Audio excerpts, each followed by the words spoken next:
bienvenue sur Ma Parole, une série de podcasts proposés par les volontaires boosters d'Unicité de Reims.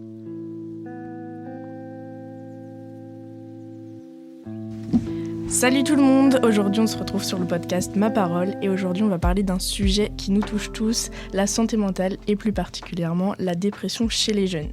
Alors je me présente, moi c'est Lou et je suis en compagnie de Claudia. Bonjour. Et on va accueillir aujourd'hui Talia, Corentin et Mathilde qui vont nous parler de leur histoire. Alors déjà il serait intéressant de définir plus précisément qu'est-ce que la santé mentale. Claudia, qu'est-ce que tu peux nous dire à ce sujet ? Alors, on sait que selon l'OMS, l'Organisation mondiale de la santé mentale et le bien-être mental est définie comme une composante essentielle de la définition de la santé. Une bonne santé mentale permet aux individus de réaliser des choses de la vie quotidienne, surmonter les tensions de la vie, accomplir un travail productif et contribuer à la vie de sa communauté. On sait aussi que 27% de la population européenne est touchée par un trouble psychique dans la vie de 16 à 85 ans. Parmi tous les troubles psychiques, la dépression représente 7,8%. Il faut savoir que les troubles psychiques sont des maladies mentales. Un jeune sur 5 traversera une période de dépression avant l'âge de 18 ans. Des études nous indiquent également qu'à un moment donné, entre 4 et 8 jeunes sur 100 souffrent d'une dépression majeure. Malheureusement, la plupart des personnes dépressives ne reçoivent pas d'aide. Mais obtenir de l'aide est important, car il existe des traitements efficaces et un traitement précoce peut l'empêcher de revenir à l'avenir. Alors merci Claudia. Et ce qui est important aussi de notifier, c'est de ne pas confondre les troubles dépressifs et la déprime. La déprime, c'est quelque chose de temporaire, on se rétablit plutôt vite et sans prise en charge, alors que la dépression dont nous parlons aujourd'hui, c'est un trouble dépressif caractérisé qui, lui, dure au moins 2 semaines et empêche la personne, du coup, de mener à bien son travail, ses activités de la vie quotidienne. Donc, il y a plusieurs signes, plusieurs symptômes pour la dépression. On peut, du coup, avoir une humeur dépressive, perte de plaisir et d'intérêt, perte d'énergie, de la fatigue, idées noires, perte d'estime de soi, troubles du sommeil, de l'appétit et encore bien d'autres. Mais une personne qui est diagnostiquée dépressive doit présenter au moins 5 symptômes d'entre eux pendant au moins 2 semaines. Alors du coup, on va commencer avec les témoignages. Donc aujourd'hui, on va recevoir Talia. Du coup, Talia, quel âge as-tu et que fais-tu dans la vie ? Alors, moi j'ai 17 ans, bientôt 18, et je fais un service civique à l'Unicité à Reims. Alors, pourquoi aujourd'hui tu as décidé de venir témoigner sur la dépression chez les jeunes ? Parce que je trouve important de sensibiliser les enfants et les parents sur ce sujet. Toi, ton histoire, qu'est-ce qui s'est passé ? Est-ce que tu as été dans cette période touchée par la dépression dans ta vie ? Alors oui, je suis encore dedans. Je vais quand même beaucoup mieux. Mais c'est vrai qu'à une période, c'était très compliqué. Il faut du temps pour guérir et ne pas perdre espoir. Et quels symptômes as-tu eu ? Ça a commencé par des insomnies. Donc j'arrivais pas à dormir. Du coup, je passais mes nuits sur mon téléphone, etc. J'ai eu quelques idées noires. Et après, c'est parti assez loin. Parce que je me suis fait du mal, etc. Donc du coup, ça a été assez compliqué. Et puis, À partir de quand, à partir de quel stade tu t'es rendu compte que c'était vraiment une maladie ? il y a vraiment pas longtemps, il y a quelques mois, quand je me suis vraiment rendu compte que c'était une maladie et que ça se soignait, c'était en octobre. D'accord. Et vers qui tu t'es tournée du coup ? Je me suis surtout tournée vers mon papa, qui m'a accompagnée dans mon envie de guérir. Et est-ce qu'il a eu la réaction que t'attendais ? Alors, au tout début de ma dépression, il comprenait pas. Et maintenant, il essaye de comprendre un maximum, de m'accompagner. Donc, quand je lui ai dit que je voulais me soigner, il a dit qu'il allait faire un maximum pour m'accompagner dans ce parcours. Et du coup, voilà. Et du coup, tu nous parles de soins. Est-ce que tu as vu un psychologue, un psychiatre ? Alors, je vois encore une psychologue et un psychiatre, parce que je suis actuellement sous médicaments. Et puis, faut savoir que les médicaments, c'est pas magique, mais ça aide beaucoup. Qu'est-ce que tu dirais à un jeune qui est dans ta situation aujourd'hui pour le conseiller ou qu'est-ce qu'il devrait faire ? Déjà, de prendre du temps pour lui, de se rendre compte que c'est une maladie et que ça se soigne, d'aller voir quelqu'un pour parler et d'essayer de faire comprendre à ses parents que ça va pas et avant de tomber vraiment très très bas dans la dépression. Talia nous parlait du coup de communiquer et de ne pas rester tout seul. Donc on peut vous partager le numéro de Fil Santé Jeune qui est le 0800 235 236. Vous pouvez appeler et poser toutes les questions dont vous avez envie d'avoir les réponses sur la santé mentale, la santé physique. Donc Fil Santé Jeune, le 0800 235 236. Et toi, du coup, Talia, qui a vécu cette situation, comment on peut reconnaître quelqu'un qui est en situation de dépression et comment on doit réagir ? Alors, une personne en situation de dépression, même si elle n'a pas été diagnostiquée, parce que c'est quand même une maladie et ça se fait diagnostiquer, on peut la reconnaître assez facilement. C'est une personne qui se renferme sur soi. Quand elle est avec des amis ou sa famille, elle fait comme si tout allait bien. Mais si on regarde de plus près, on voit qu'il y a des moments d'absence, il y a des moments où ça va vraiment pas et on peut juste voir en fait énormément de signes en faisant attention à son entourage. Ce qu'on pourrait faire, enfin ce que j'aurais aimé qu'on fasse pour moi par exemple, c'est que mes amis m'en parlent, me disent il y a quelque chose qui va pas, essayent de parler avec moi, on peut essayer de trouver des solutions, etc. Et au niveau de ma famille, me croire. Vraiment, c'est le plus important, faire confiance à ses enfants sur ce qu'ils ressentent, ne pas minimiser leurs ressentis. Merci beaucoup Talia pour ce témoignage et ton courage de venir parler aujourd'hui. C'est rien. Donc on va accueillir maintenant Corentin qui va aussi nous parler de son histoire. Alors bonjour Corentin. Bonjour. Tu peux te présenter en quelques mots, s'il te plaît. J'ai 17 ans et je suis en service civique, actuellement déscolarisé. D'accord. Donc pourquoi tu as un décrochage scolaire en ce moment ? Parce que j'ai eu une dépression en 2019 qui m'a été diagnostiquée en 2020 par un psychologue. J'ai perdu goût à aller en cours. Je me réveillais plus le matin car le soir c'était compliqué de dormir, très compliqué. Je cherchais le sommeil mais je trouvais pas. Je me goinfrais aussi, beaucoup. Énormément. Ça m'est resté encore aujourd'hui. Hein. J'ai encore des séquelles, j'ai du mal à dormir, je mange encore.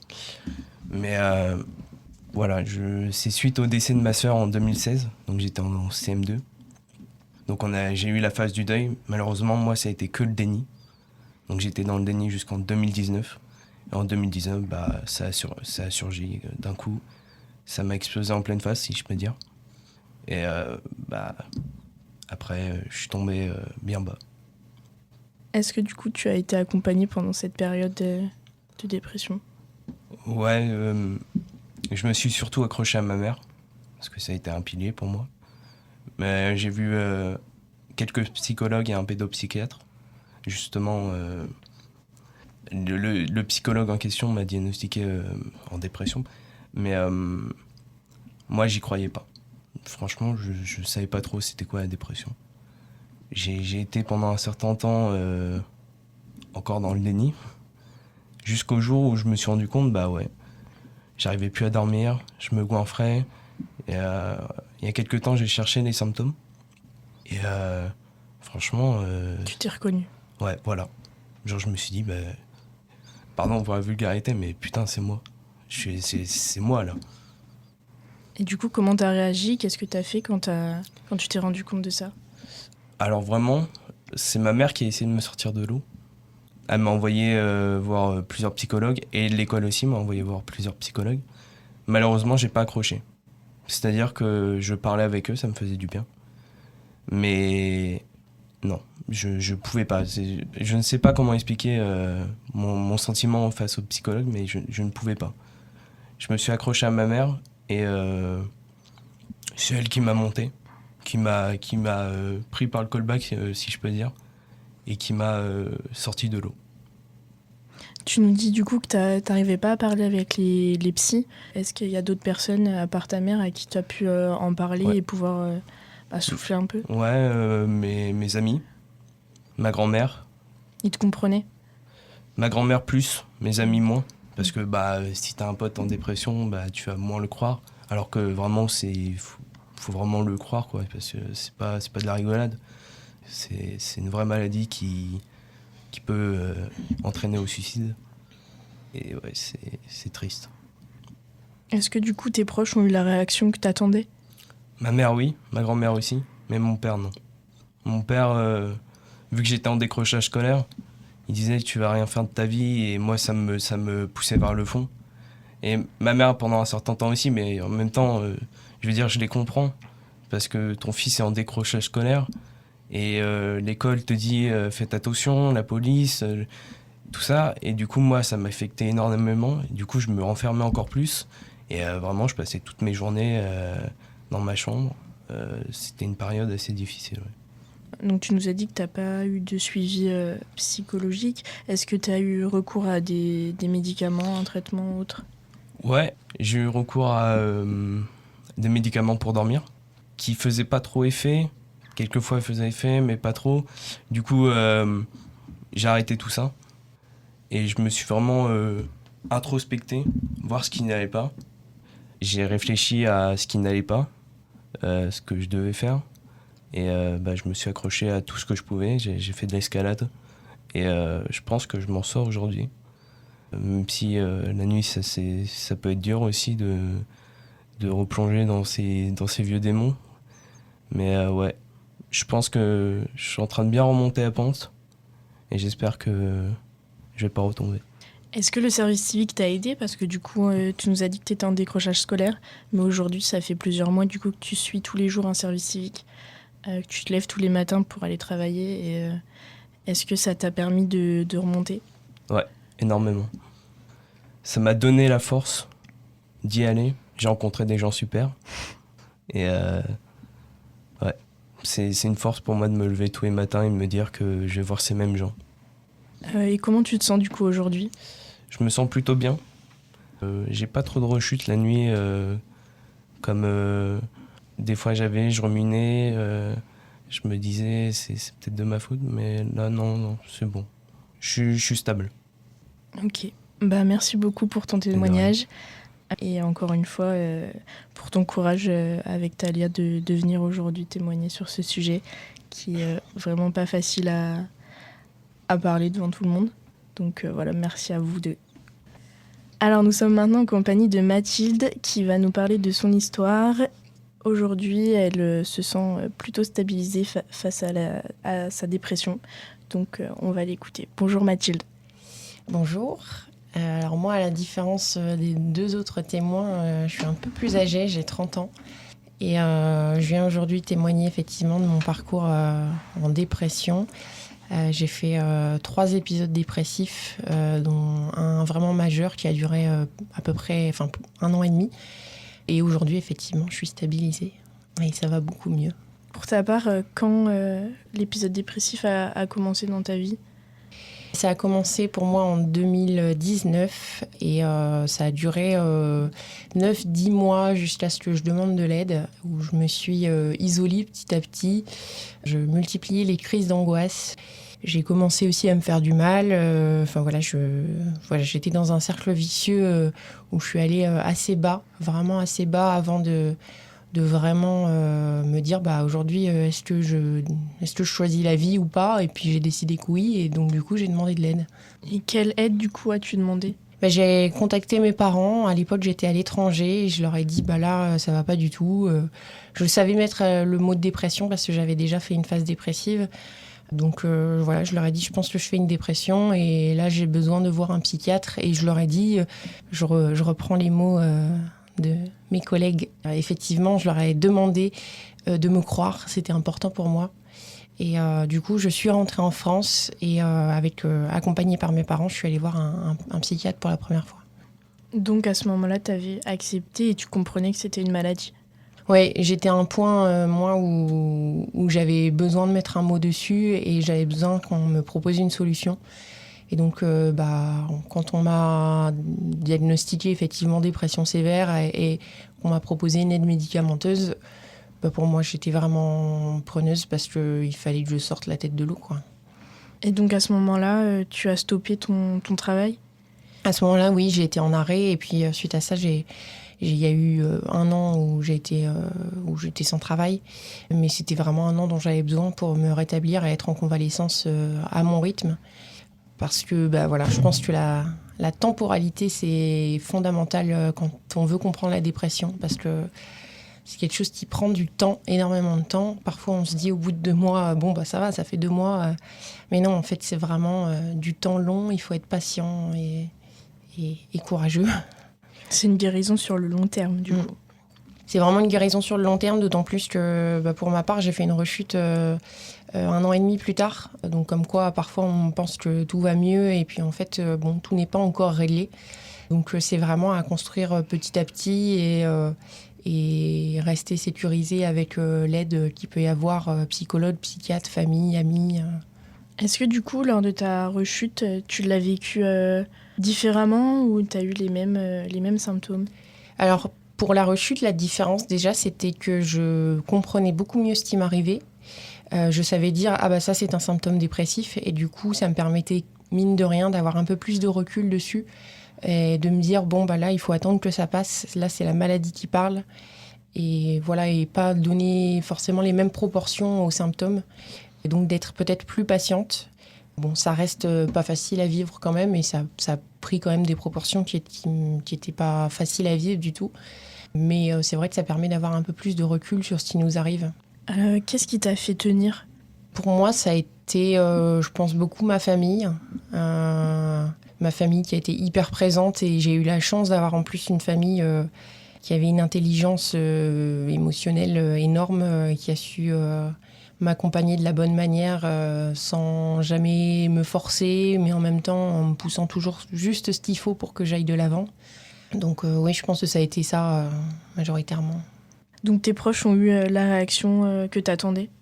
Oui, mes proches ont eu la réaction que j'attendais, voire mieux encore. Je pense que face à l'amour inconditionnel des parents, on est toujours un peu surpris parce que ça peut être vraiment démesuré. Toi qui as aujourd'hui un peu de recul face à cette situation, qu'est-ce que tu dirais aux jeunes qui sont venus aujourd'hui témoigner ou aux autres jeunes qui peuvent se reconnaître dans les situations qu'on vient d'exprimer ? Je vais répéter ce qui a été un peu dit, déjà d'insister sur le fait que la dépression, c'est une maladie. C'est-à-dire qu'une maladie, ça se soigne, et il faut des professionnels aussi pour accompagner une maladie. Et donc, c'est pas une question de volonté. C'est quelque chose que j'avais déjà dit à Corentin, mais la particularité de cette maladie, de la dépression, c'est que c'est une maladie qui attaque justement notre volonté, ça s'appelle l'aboulie, le manque de volonté. Et du coup, ça nous rend encore plus impuissants pour lutter seul contre la maladie, puisque ça attaque justement notre outil principal pour combattre. Et donc, faut bien comprendre ça et se déculpabiliser, de se dire qu'à un moment, c'est pas un aveu de faiblesse que de demander de l'aide et de se dire qu'on n'y arrive pas tout seul. C'est un effet de la maladie, justement, de nous isoler. Et puis, une deuxième chose, c'est de demander de l'aide. Moi, personnellement, ça m'a beaucoup aidé de me tourner vers des professionnels. Je pense que c'est important, à mon sens, quand on a sa famille ou ses amis qui sont proches, d'avoir quand même une personne tierce, parce que la famille, elle nous apporte tout son amour, mais parfois ça peut être un petit peu maladroit, parfois ça peut être... c'est juste une famille qui réagit avec son cœur et ses tripes, et un professionnel, il a ce recul, il n'est pas impliqué dans la situation, et donc du coup, il nous apporte une réponse qui est parfois un peu plus adaptée, et voilà. Alors moi, ce que je retiens de vos témoignages, c'est vraiment d'accepter que la dépression, c'est une maladie, d'accepter de se faire aider, de se faire soigner, ne pas hésiter à en parler, je pense que c'est hyper important. Et comme je l'ai dit, si on n'a pas les personnes qui sont aptes à nous écouter, on a plusieurs numéros importants, dont Fil Santé Jeune, qui est le 0800 235 236. Et du coup, aujourd'hui, comment se passe ta vie, Mathilde ? Beaucoup mieux, et je voudrais insister aussi là-dessus pour les personnes qui pourraient traverser une dépression et qui nous écoutent.